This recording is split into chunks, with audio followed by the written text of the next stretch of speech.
Martins. Ladies and gentlemen, welcome to Grassroot Chats.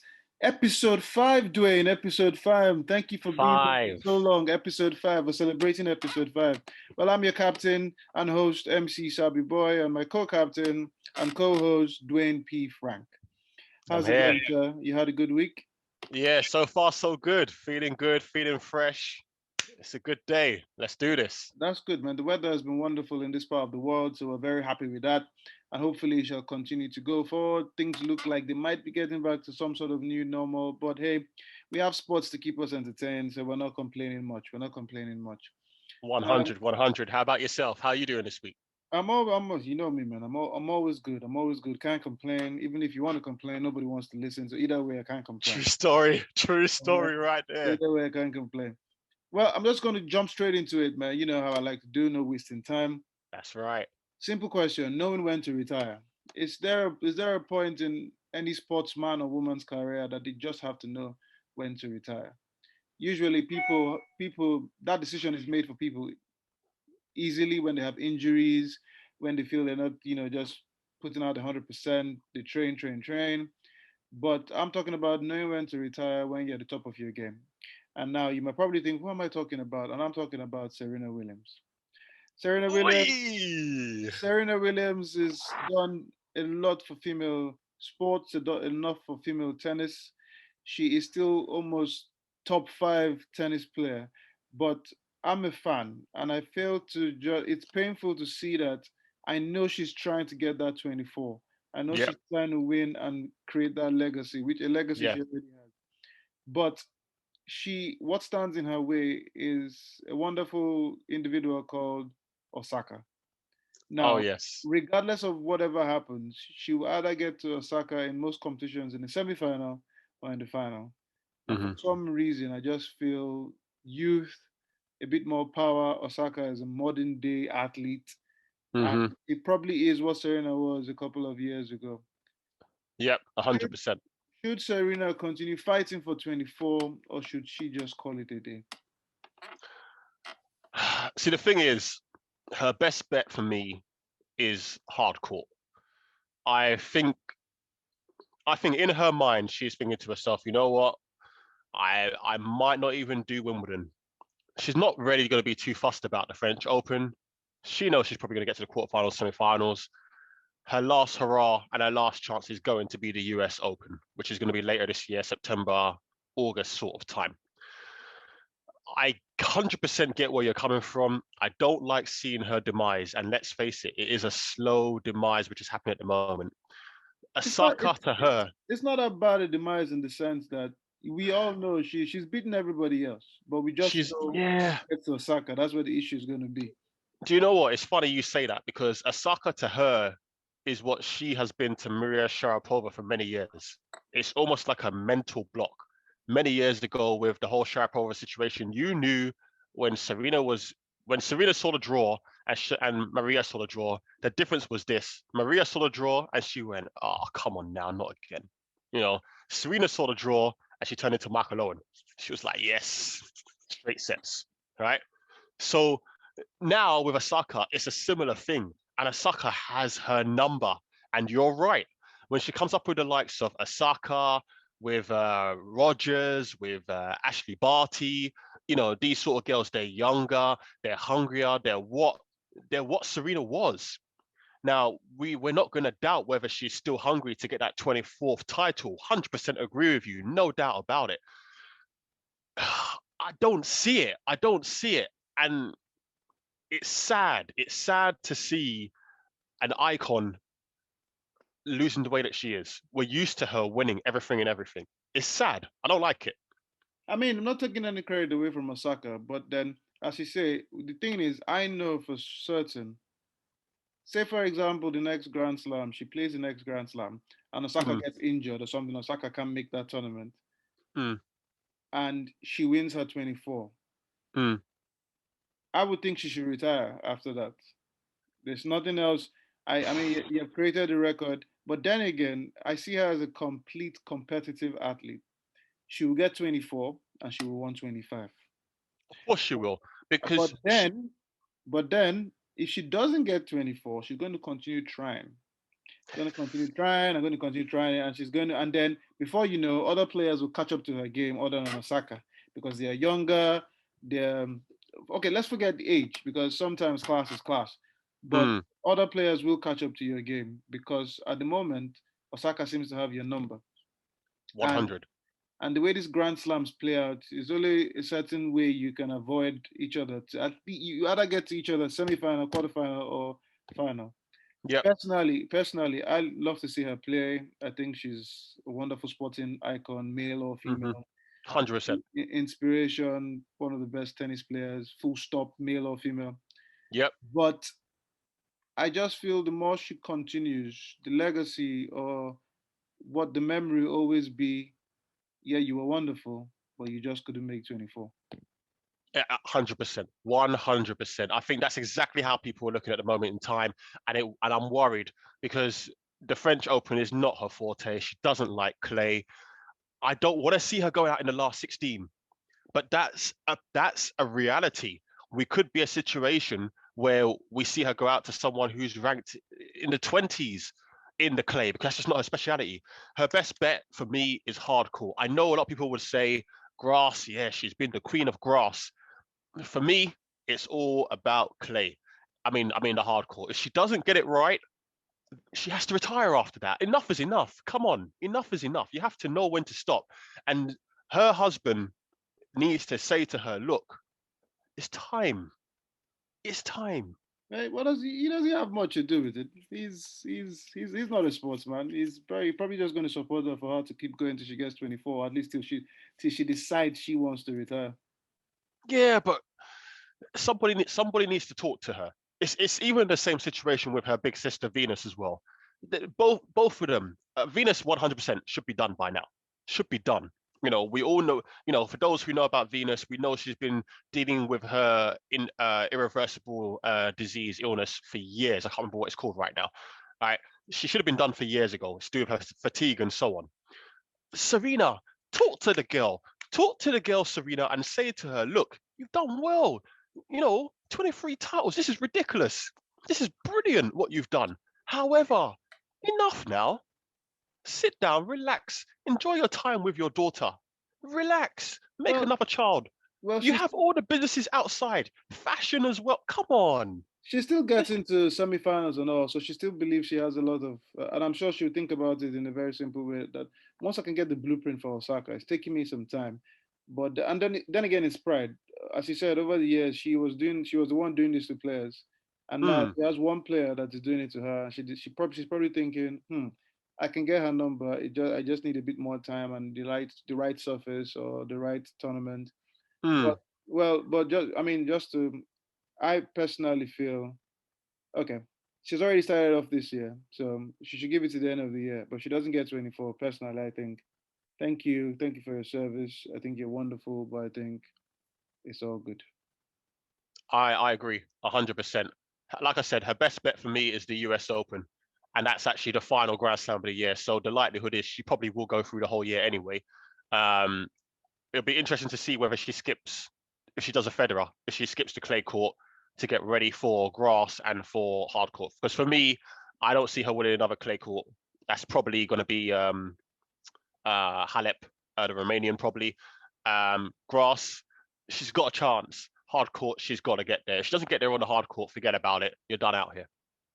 Well, touching quickly on male tennis. You see, back in the days, you could always see the next rising star. You could always see somebody. You could always see that competition. Mm, Until obviously the monopoly of Federer, Djokovic, and Nadal.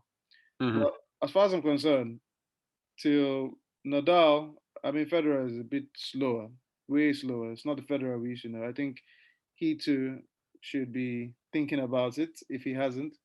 But as far as I'm concerned, who is the next star out there? Because Djokovic or Nadal will probably share it among themselves or let somebody breaks out. But I don't. Who's the next rising star? There's nobody as dominant or dominating compared to the old boys.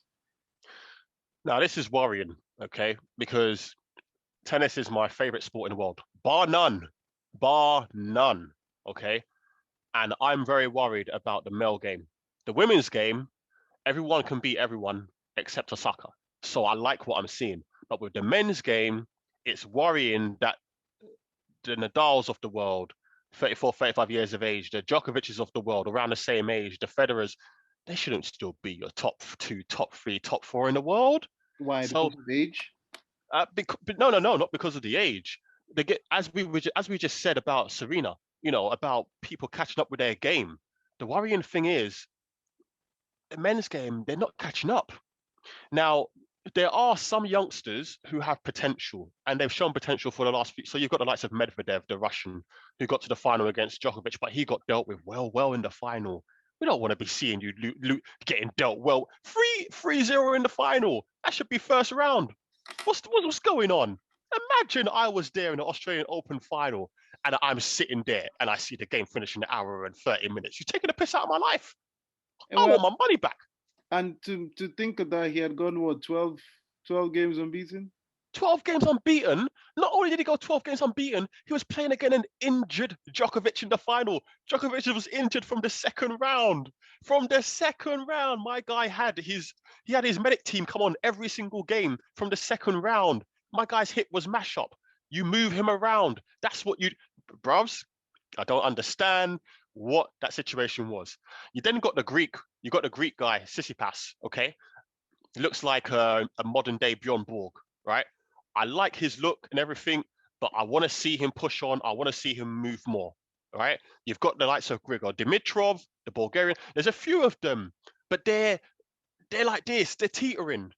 To get to that next level for the Djokovic and Nadals and what have you, you need more. You need to give more, and they're not doing enough. And that worries me about the men's game. It's going to slip and it's going to slide, and I'm worried that it's not going to be of the same level of the women's game.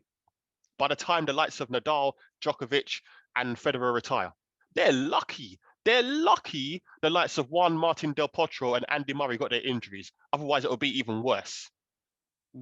Well, we hope they do catch up with everybody else, at least the way the females are catching up with the top players. Tennis is... Just before you continue, do you know what it's like, how I compare it? I compare Federer, Djokovic, Nadal, and them guys being that world-class elite level to Bolt, Usain Bolt. Ever since Bolt has retired, no one cares about 100 meters anymore, because we all know that nobody is on that same level as to what Bolt was. And it's the same comparison I give with tennis. So when the likes of Federer, Djokovic, Nadal, those guys retire, who's going to care about the men's game anymore? Well, we'll find out when that happens, probably true tennis fans, or it'll just maybe it's even the playing field, and maybe somebody will become dominant at that time. But till then, we do hope somebody catches up and to give us at least a bit more competitive tennis out there. Either 100%. way, big shout out to Serena. I'm still a fan. Of course. We do hope you get 24, but if you don't, let's give you till the end of the year. We'll give you till the end of the year. Moving forward to, of course, the beautiful sports of 22 men on one pitch. Beautiful. Oh, Lord.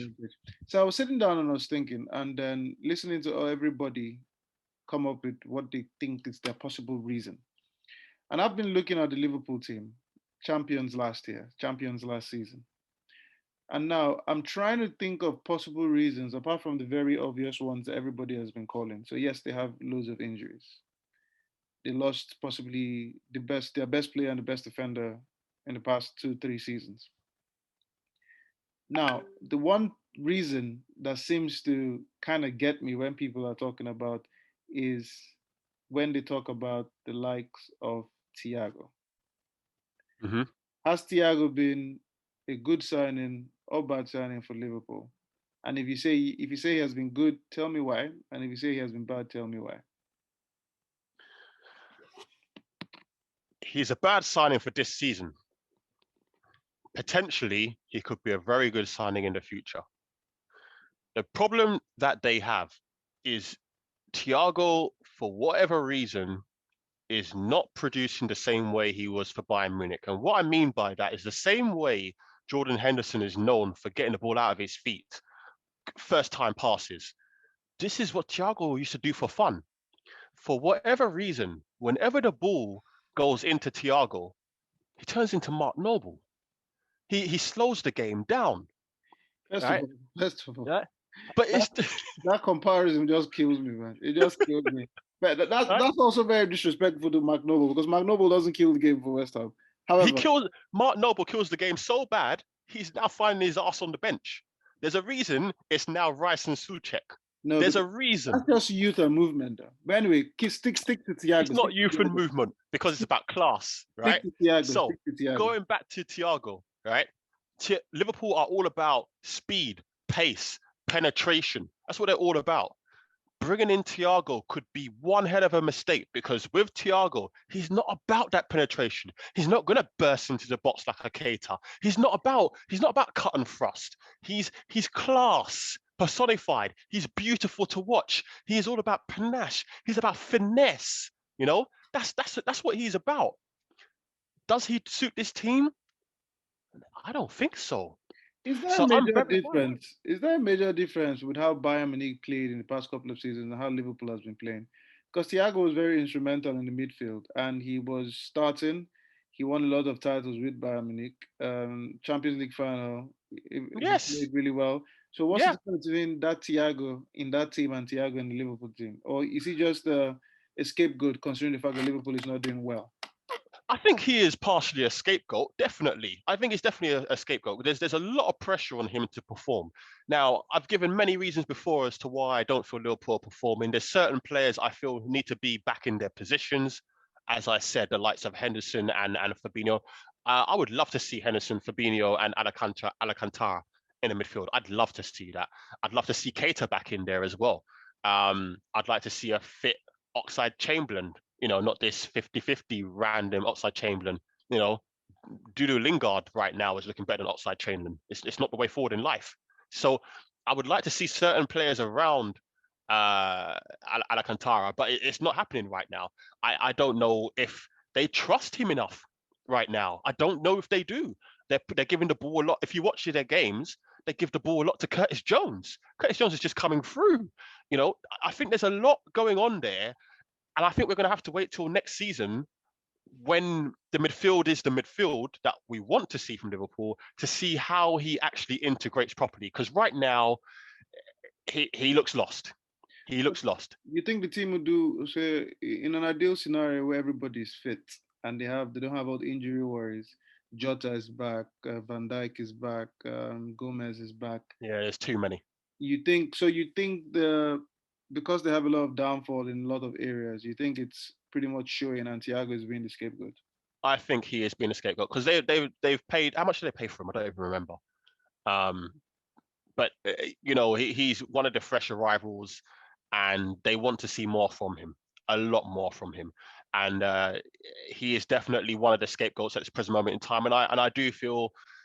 I feel for him. I do feel for him. We know how class he is. We know what he brings to the table. Those who have seen Alcantara for the Spanish national team, for Bayern Munich, and so on and so on, we know what he brings to the table. But we're not seeing it right now. Is that because of the players that are around him, or lack of players around him, the lack of quality? It's difficult to say, but he is definitely the scapegoat, and it's a real shame. I don't like seeing it. Well, to be honest, apart from Thiago and people saying he slows down the game, there have been a lot of mistakes when it comes to Liverpool games.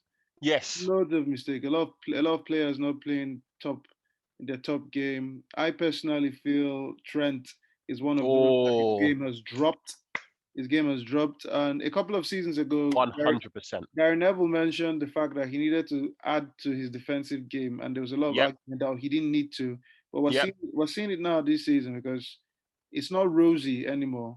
He has been called to do a bit of more extra defending, and he seems to be struggling this season. But I've totally not understood why a lot of people think the problem is solely just Thiago. But as you say, this season it's not worked out really well. The stats shows that he has started 14 games, they've only won 4, It's not good. and it's not looking. I mean, the other players in that will be in that same stats, but for some reason he seems to be taking a whole lot of the heat. He Uh, is. He is. Undeservedly so. Undeservedly so.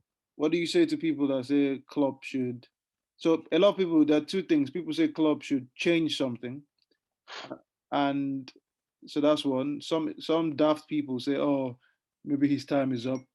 But then another player that seems to be getting the he needs a change is for some reason it was a couple of seasons ago it was fine that Firmino wasn't scoring goals, but now all of a sudden he's another one getting a whole lot of the heat. You know what? It's funny you say this, right? Now, we had this conversation last week about the number 9 and how I think I can't remember was it Mike, and I think Mike was saying about how the number 9 is evolving and so on and so forth. And I feel the number 9 is here to stay, and it's not going anywhere. Now, I actually spoke to my brother, funny enough, last night about the Firmino situation, because he was, he doesn't really look at stats all the time, and he was saying to me, about the fact that Firmino is a far better striker than Christian Benteke and bring more to the table and so on, and scores more goals. And I averaged out Firmino, sorry, scores in 3.17 games at his time at Liverpool. Okay. And Benteke has scored in an average of 3.57 games. There's no real difference whatsoever. Okay. Now, with Firmino, why he is now becoming this scapegoat, I don't know. People need to understand that at times Salah has been playing through the middle. Firmino has been the one dropping back. Okay. So he hasn't been playing the same game as he was last season, which means he's had even less chances compared to last season. I'm a bit confused as to why he's becoming the scapegoat at this moment. Well, I really, really am. he's not scoring as much goals, which that was fine. But then he's not. I don't think he's assisting as much or doing as much of the work that people knew him to do. But this is the thing. As you just rightfully pointed out, I feel quite a few Liverpool players have been underperforming this season. So why these two in particular, Thiago and Firmino, are being pointed out and scapegoat? I don't understand. I 100% agree with you about the whole Trent Alexander thing. I've said for the last 3 years, Van Bissaka is the best right back in the Premiership. I've said that. And I don't understand why people keep going on about Trent Alexander. I understand he is great at marauding. I understand all that. But the defensive side is a bit suspect. You've got to look at these sort of things. And I don't know why they're just looking at Fabinho. Firmino is not doing anything different to what he normally does. Firmino is never going to score you 20 goals a season. That's not his game. We know this. We know this. You might as well still have Heskey up there for Liverpool right now. You know you're not going to get those goals. We know this. So why are they giving him the scapegoat? Nah, man, it's not good enough, man. It's not cool. I don't like it whatsoever. I don't like seeing it. There's no real change whatsoever to his game now compared to what it was last season. There's no real change whatsoever, yet they're all over him. Bitches, man. I'm sorry. Get on my... Oh, boy. Nah, man. Well, I'll back that guy, man. I'll back him. It's all good. It's all good. Well, let's see what happens moving forward. Maybe with time and injuries clearing up, maybe they'll get... I mean, I'm happy with their demise at the moment, but yeah, it's not good for anybody to be the scapegoat, especially in terrible situations. But we'll see what happens. Moving forward to a very interesting situation, something that you have to try not to be very biased about.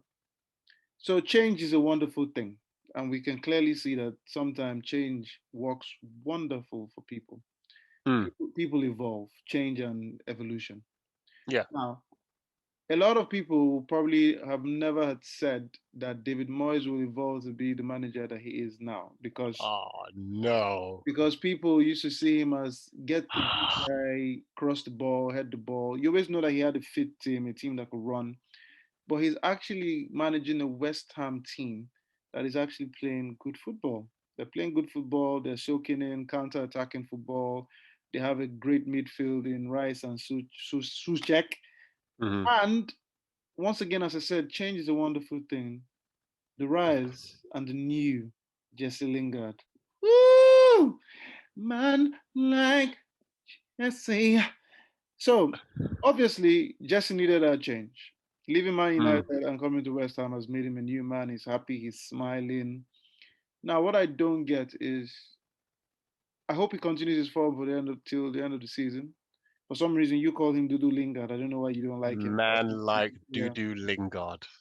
But now my question is, if he continues this way and has the season he's having from now to the end of the season, Mhm.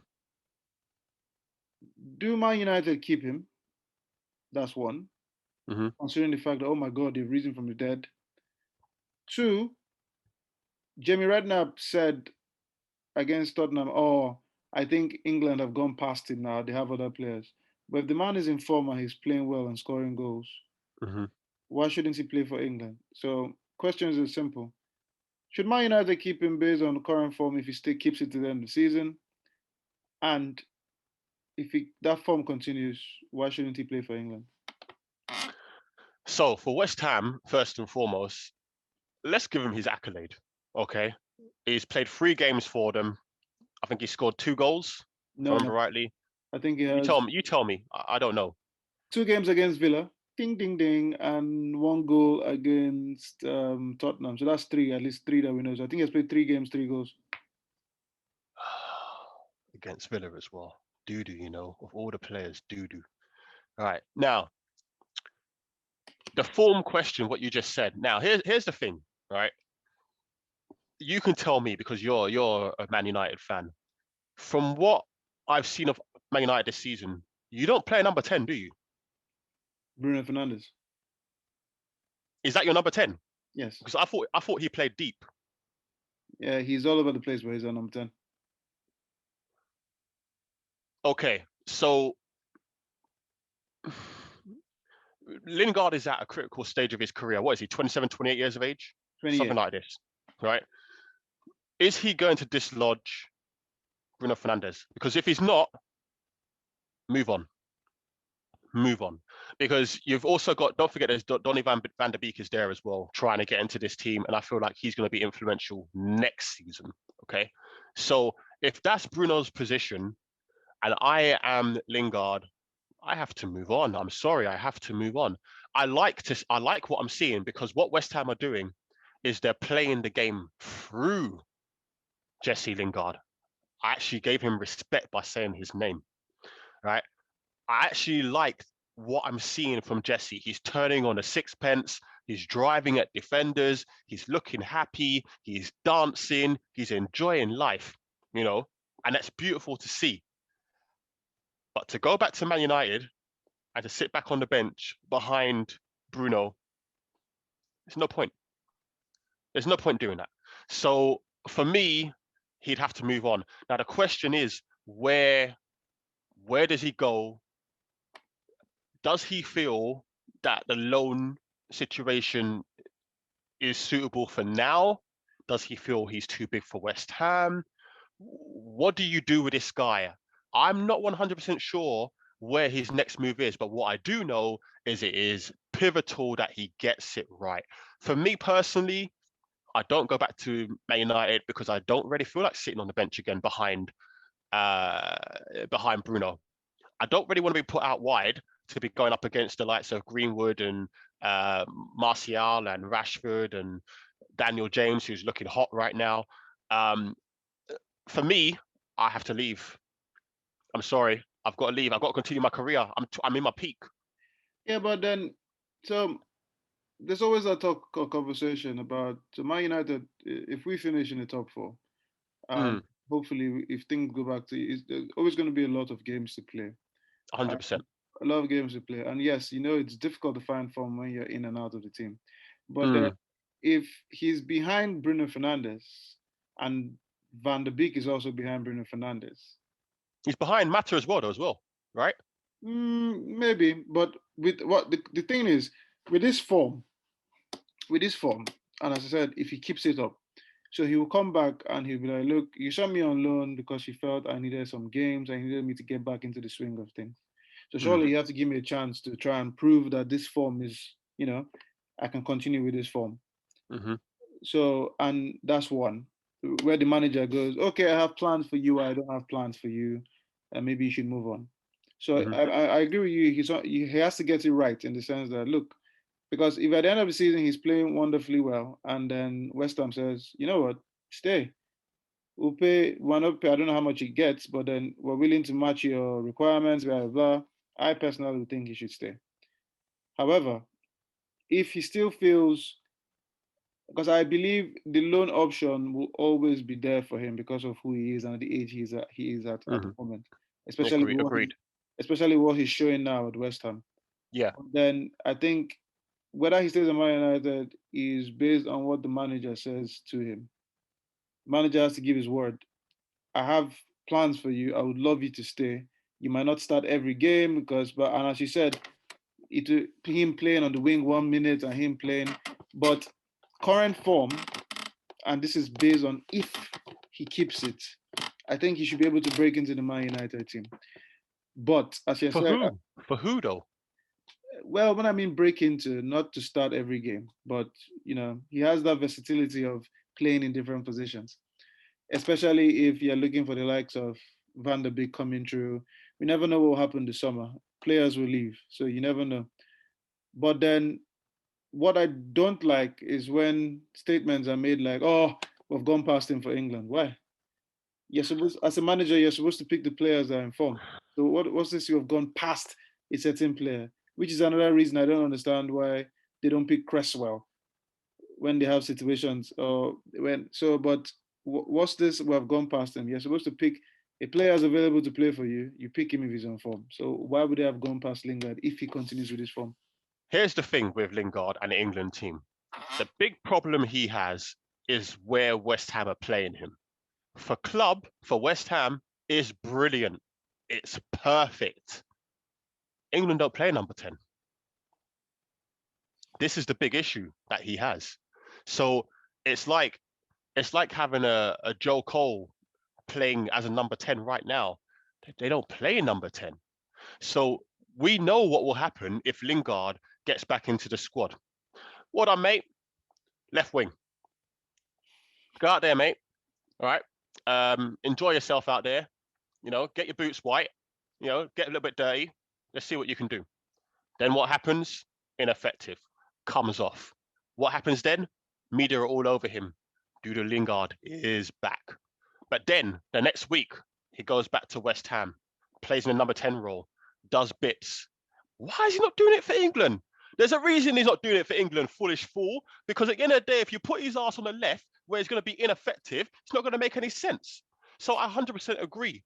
You should be looking at players when it comes to form. However, if he doesn't fit the England style, he's going to look like a scapegoat as well.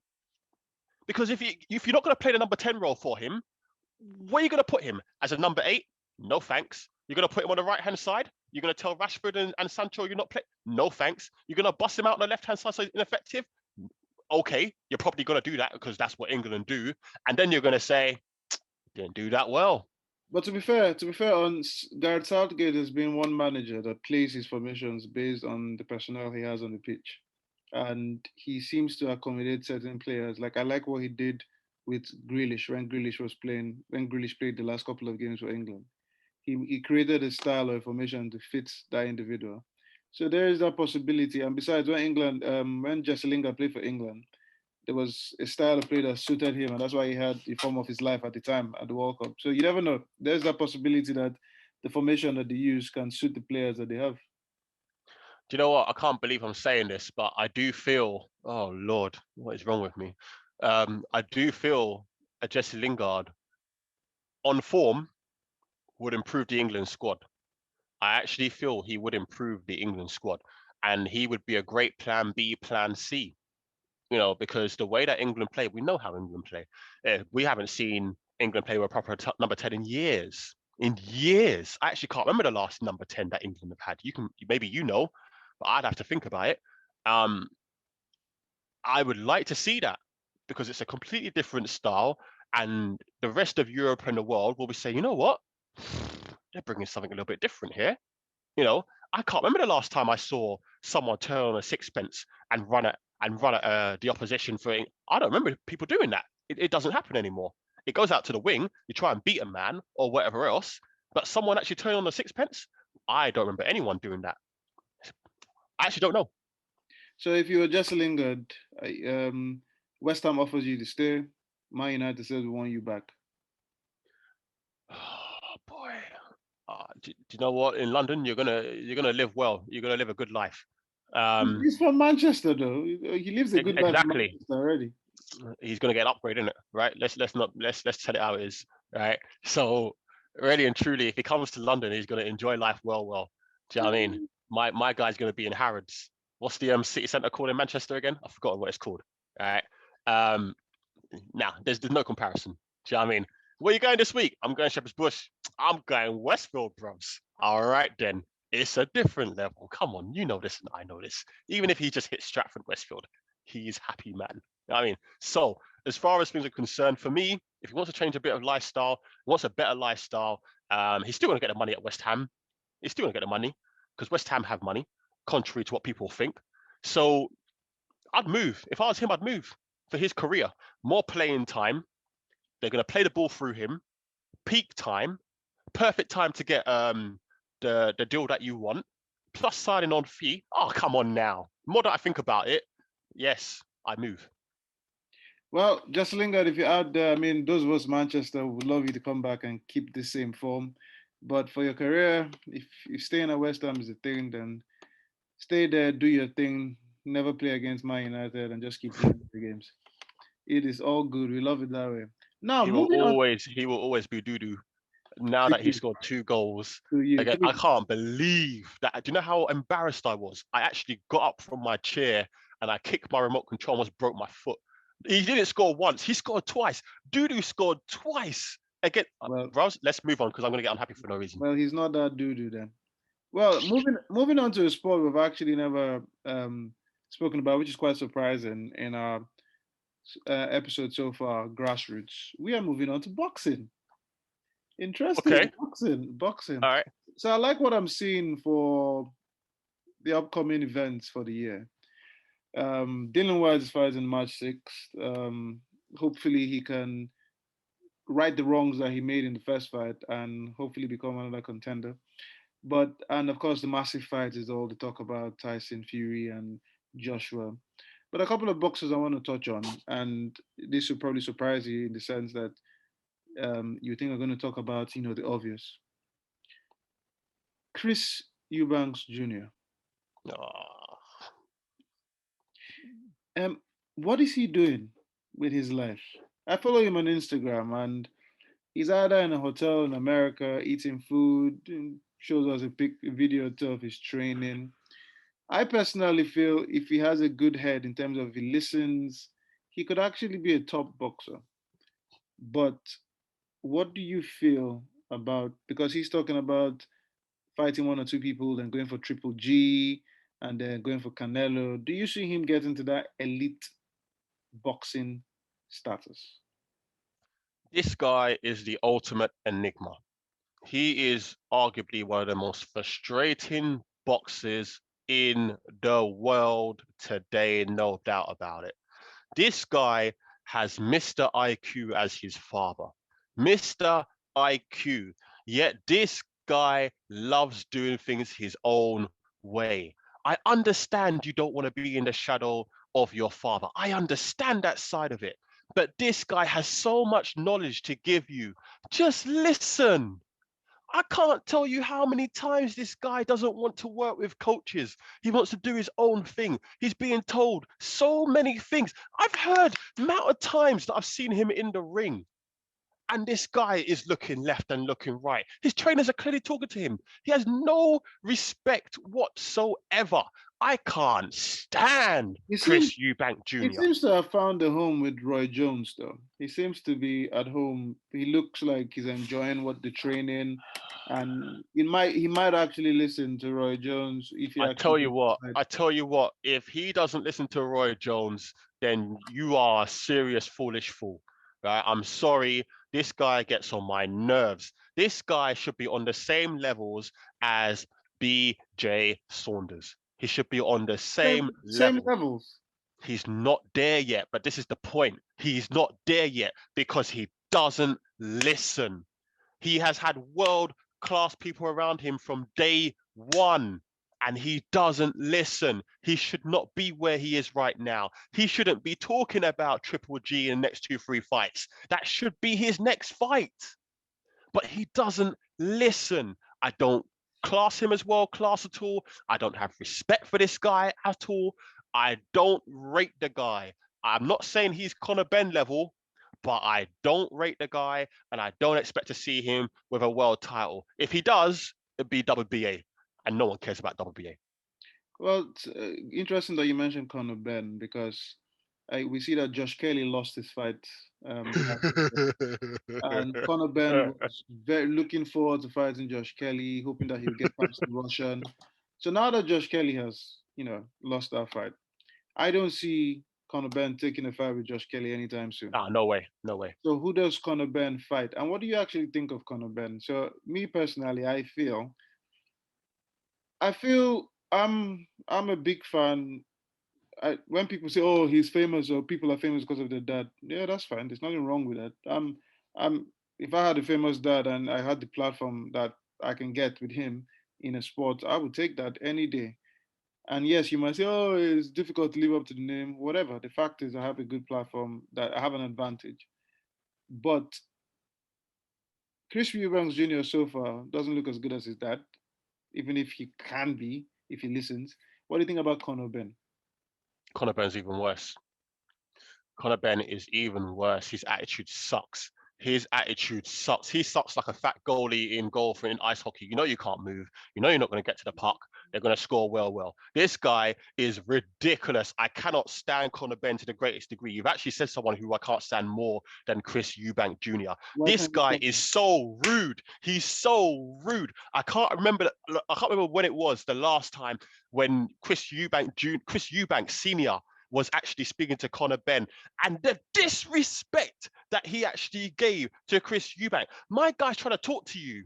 Why are you shouting at this guy? Do not raise your voice to this guy. This guy beat your father well, not once, but twice. Twice he beat your father, okay? He has respect for your father. He has respect for your family name. He's trying to give you advice, and you have the audacity to chat doo-doo in his face. Are you wrong? What's wrong with you? What's wrong with... Nah, Conor Benn is next level doo-doo. He is next level doo-doo. He's not the same level as Doo-doo Lingard, but he is next level doo-doo. Don't laugh, man, because this is serious, right? This guy, Conor Benn, needs to understand respect. And I was hoping Josh Kelly could get past David the Russian, but he couldn't because he got dealt with well. He was put in too early with David anyway because people forgot that David was actually a former world champion. Why he was put in there with Josh Kelly, I don't know, but that's for another day. Josh Kelly apparently is just a little bit below Conor Benn. Conor Benn, I'm sorry, you are not the one. You're not going anywhere. I want to see you get beaten up well, and you're not the one. You're not the way forward in life. You are not the way forward in life. I cannot stand you. You are worse than Eubanks Jr. I can't stand this guy. Useless guy. Could we actually have, if we're having a conversation about these guys, try not to be emotional about it. Speak to them. Look at them as boxers. Don't look at them as how they annoy you. I am looking at them as boxers, right? Technically speaking, Conor Benn is not the one. He's not the one. Chris Eubank Jr., this is what makes Chris Eubank Jr. so annoying as well, because technically, he's not too bad. I'm not saying he's on Billy Joe Saunders level, okay? Because for me, that's the level that you need to be at, right? You need to get to BJ Saunders' level. If you're not on BJ Saunders' level, then we've got an issue. Chris Eubank Jr., the age is not on his side. You know, it's not on his side. We always know there's always going to be them younger, hungrier guys that are going to be coming through. Okay, this isn't a UFC heavyweight thing where you can be 36, 37, 38 and your career is still going, you know, and what have you. It's not them days. For boxers, it's a little bit different unless your name is Mayweather or them sort of guys. It's a young man's game. It really is a young man's game. And as far as Eubank Jr. is concerned, he's getting on. Technically, I like his game. I don't love it. I like it. Ben, on the other hand, technically speaking, he's wild, isn't it? He's wild. I'm not talking KSI and Logan level, right? But he's wild. And I don't see him getting anywhere because he's just not good enough. If I see him in a world title fight, I don't care if it's for the WBA or the IBF. I'm telling you for free, I'm putting a lot of money against him to lose. I don't care who he's fighting. It could be in his own backyard. He's still going to lose well. I'm telling you, you're laughing, but I'm being serious. I'm talking technically now. Technically. Yeah, I am laughing. Well, serious or not, it is funny though. It is funny. But well, we'll see. We'll see. It's either one of them situations where Conor Ben shocks you or Chris Eubanks Jr. shocks you. You never know. But boxing, Against who? I don't know. Against who? You can only fight. You can only fight who's in front of you, though. So you never know. You never know. But we shall see. Time will tell what happens with those two. A lot of boxing to look forward to this year, You won't see and anything. hopefully to be as good as it was last year with all the boxing matchups. Well, it's been a wonderful episode of Grassroot. Thank you very much. Ladies and gentlemen, check Dwayne P. Frank out for his predictions on YouTube, hitting us with all the nice football, you know, predictions. Yeah, Uh, man. and we will be back next week with the lads, with Steve and Mike, and to keep entertaining you with the different topics over the week. Till then, enjoy yourself, Dwayne. Go have some tea or something to relax. And that's just Ginger and lemon tea. Calm that myself down. that's the way forward. That's the way forward. Ladies and gentlemen, it's been another episode of Grassroot Chats. See you soon. It's bye from me. Take care for me as well. All right. See ya.